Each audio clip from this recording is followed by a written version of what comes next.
اور روزہ اقدس کے اندر ایک کبوتر چلا گیا اور وہاں اس کی جان جو ہے وہ نکل گئی. اب اس کبوتر کو نکالنا تھا. اب وہاں کے مدینہ شریف کے مفتیان اور علماء سے مسئلہ پوچھا گیا کہ اس کبوتر کو کیسے نکالا جائے, اندر کیسے آدمی کو بھیجا جائے. تو علماء کرام نے یہ مسئلہ بتایا کہ جو شخص گناہوں سے پاک ہو, کہ اس کی زندگی میں کوئی گناہ نہ ہو, وہ روزہ اقدس کے اندر جائے اور اس کبوتر کو باہر نکالے. اب ظاہری بات ہے کہ جس نے حضور علیہ السلام کی بارگاہ میں جانا ہے, حضور کی قبر انور شریف کے قریب جانا ہے, اس کے لیے ضروری ہے کہ وہ گناہوں سے پاک ہو, گناہوں سے ستھرا ہو.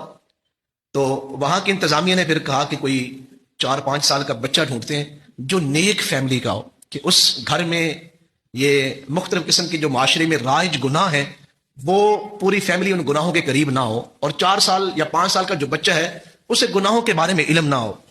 تو وہاں مدینہ منورہ کا ہی ایک خاندان کو جو ہے وہ چنا گیا. پھر ان کے ایک چھوٹے بیٹے کو جس کی عمر 5 سال تھی وہ روزہ اقدس کے اندر داخل کیے گئے. جب وہ بچہ کبوتر لے کے باہر نکلا, اس نے آ کے چیخ کر 3 مرتبہ کہا, واللہ رسول اللہ حی, لوگوں اللہ کی قسم ہے روزہ اقدس کے اندر میں حضور کو زندہ دیکھ کے آ رہا ہوں.